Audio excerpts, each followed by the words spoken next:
Hey Clashers, a strategy which can use the current strength of the heroes incredibly well is the mass super hog rider strategy. And on top of that, the equipment, you can be quite flexible. The only important equipment you should run with this strategy is the giant gauntlet for the king. And the best combination for that is for sure the Rage Vial, to make sure that your king is not only tanky, but as well dealing a ton of damage. For the Archer Queen, you're again quite flexible. The invisibility is quite nice to give your queen a second option of surviving when she's in a lot of damage. The healer puppet is as well a really nice option of making sure that your hero dive is even stronger, because we don't use a queen charge. But if you have already the frozen arrow upgraded, you can use that instead of the healer puppet as well. Totally on you, because I think that not that many people have the frozen arrow upgraded. I will go with the healer puppet for this video. On the warden, well, the Eternal Tome is really strong. Don't get me wrong, it's no big surprise, but you can combine this equipment with either the Book of Healing or as well the Life Gem. Both are working great, and again, because I think most people have the Life Gem on a decent level, that's why we're going to use it for the video. On the Royal Champion, let's be honest, I'm using the Hog Rider puppet because this means I can put more Hog Riders on the thumbnail. Otherwise, I would say Haste Vial in combination with the Hog Rider puppet or the Royal Gem both work totally fine. The important thing is that you have the strongest equipment right now for the Royal Champion, which is the Haste Vial, and with that you can combine it with anything else. It doesn't really matter that much. I will go with the Hog Rider puppet in this video though. But I think now I will try to convince you with some live attacks to show you how strong this strategy actually is. The cool thing about this strategy is that it's super simple, because the approach is pretty much always the same thing, and the priorities you're going for is always the same as well. So you're playing a hero dive, and typically you're going for two things: Clan Castle and the Eagle. On this one, the Clan Castle is a bit further inside, but still, I think we can get towards the Clan Castle if we push just through the core and get there. The Siege Machine as well is super simple, because it's always the log launcher. And that's exactly what we're going to do. So just Ice Golem, King, Queen, everything in here, with that together, as well the Titan. And then we're having the two Yetis to found the outside to make sure that our troops are actually walking inside. That's the important thing. If you're now wondering why exactly do we have the Earthquake is to make sure that you're softening up the walls and you can get quicker into the base. So that's what we're going to do. As well, we are going to use the Earthquake where the most high HP buildings are, and that's exactly behind the Eagle why we're going for this. Another thing, and this is going to showcase really easily and quickly in just a second as I'm turning this invisible to get that King in there, is the King ability, and why it's so important, because take a look at that. The King is going to clear the entire compartment, and that would have been otherwise not possible. Now we have the healer puppet on the Queen. As I said, frozen arrow works fine as well, but this thing can for sure work quite nice, because take a look at that. You can now turn this into a queen charge and just raise them up, and you should be good to go for a nice little queen charge, even though you're not playing one, right? So that should be a nice thing as well. Now let's get ready for the poison. I think that should be good to go. Queen is going to go down really soon, I guess, but we can just get things started in here. So we have a nice quick push, just like that. There's already some spring traps, but that should be alright, no problem. Even the one healer has positioned over, which is amazing for us. I mean, that's just really good. The frozen effect of the Ice Golem is not too annoying, but I think that looks already pretty decent. Now, you might wonder, why exactly do I use the Life Gem? Life Gem, Healing Tome, Healing Book, everything, that works all fine as well. The main reason for that is, as I'm trying to concentrate on seeing how much damage there is, the main reason is because every Super Hog Rider, all 12 of them, are going to split into two different Hogs, again, like the Rider and the Super Hog, which means there is just so many troops which you can boost with the extra HP. And this is why you can use the Healing Book, but you can as well use the Life Gem. Both work completely fine.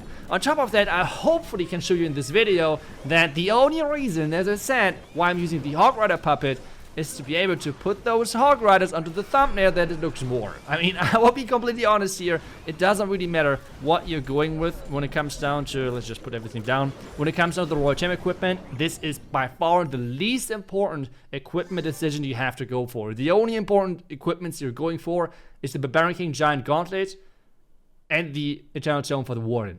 Everything else is pretty much flexible. Even the invisibility vial of the queen, you could probably go with something different. But what is important are those two equipments. Everything else you can switch out, and this is why right now this strategy is just so good. It combines the simple approach, because you always use the same siege, you always have the same approaches, you always have the same objectives, Eagle and Clan Castle for your hero dive, and this makes it really simple to plan, really simple to use, and it's just so strong. Well, we have another style of base. This one is a ring base, perfect, so we can showcase everything versus different type of bases. So what are we going to do versus this base? We have the Clan Castle and the Eagle on one side again. I think that's where we're going to enter as well. I think that's a quite nice entry point, especially taking on the bomb tower. So there's a lot of other buildings as well, which are obviously important, but they're not as important as the Eagle or the Clan Castle. Bomb towers, whenever you're taking with hogs and such things, are always important as well. So this is for sure a nice thing we can enter into, just like that. Looking good. Maybe a wizard here. Maybe another... Oh, that wall break was really bad. I hope I did not mess anything up with this one. Let's now use the earthquake here. We can use the freeze here. Luckily, everything is opening quick enough, but if my troops are going towards the top side, that would be really, really bad for us. But so far, things are looking good. I think we might even be able to start really early with the hogs to spread out the damage a bit better. That would be at least quite appreciated. I think we can actually do that, so let's do it. Let's get things started at the top side here. Queen actually should walk inside, hopefully, especially with her healer puppet equipment. So let's do that. Let's spawn the healers. Let's turn everything invisible. That's looking good. Let's heal everything up around the super hogs. The town hall should go down. That's amazing. We can reinforce the hogs from the outside, so the pathing is a bit more straightforward. We can use now the life gem ability, and that's now the thing. You can pretty much use the healing tome here as well. Like, as I said, you're super flexible with the strategy.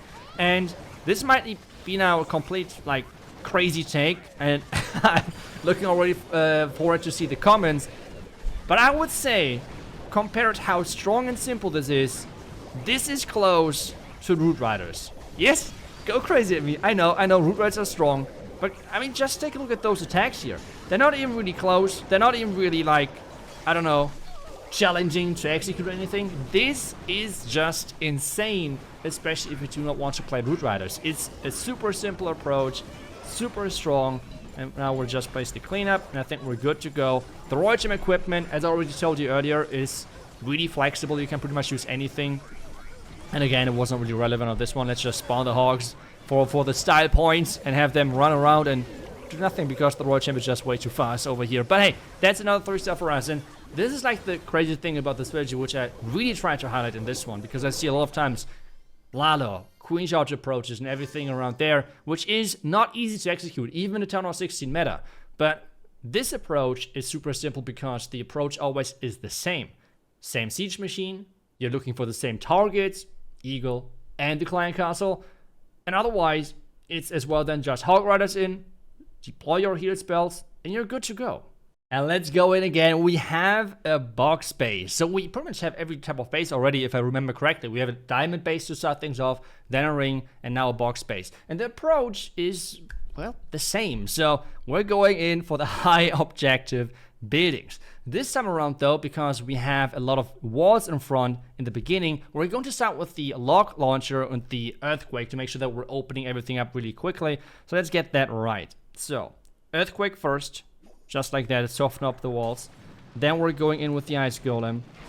Just like that, looking already pretty good. Now the funneling headhunters. This time I try to not forget about them. That would be nice. Now the log launcher, and hopefully it was not too early, but I'm just like hoping for the best. So far, so good. Now let's get that freeze going to make sure that everything goes inside actually. Queen should follow into the core. King is not going inside, but that's fine, that's fine. We'll get our healer puppet going. King ability. And now everything walking into the core. We have the raged area. We can rage, we can invisible this.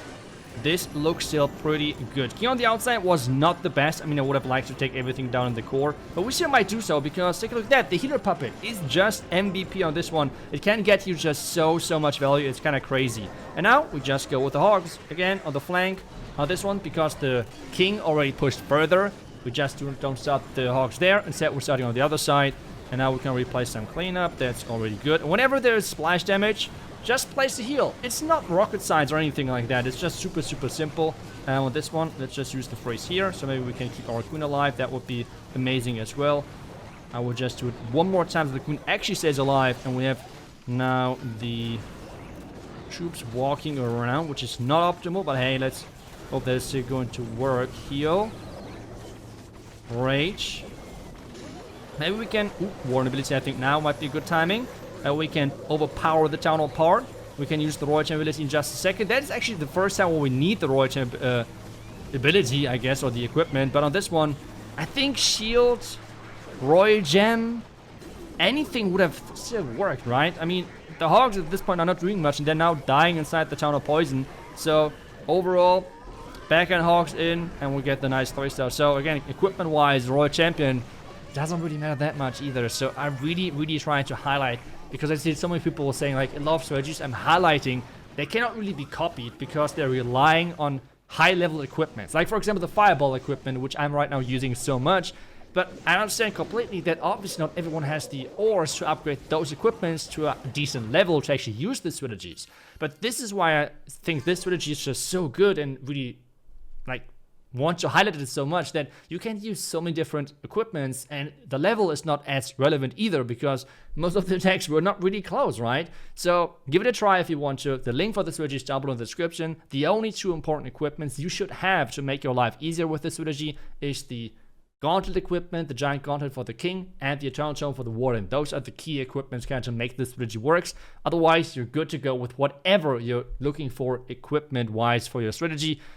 I hope you enjoyed the strategy, and I hope you enjoyed the video, and let me know if the statement of this strategy being equally strong or even stronger than Root Riders is an overstatement, or would you say, yeah, actually this strategy looks really solid.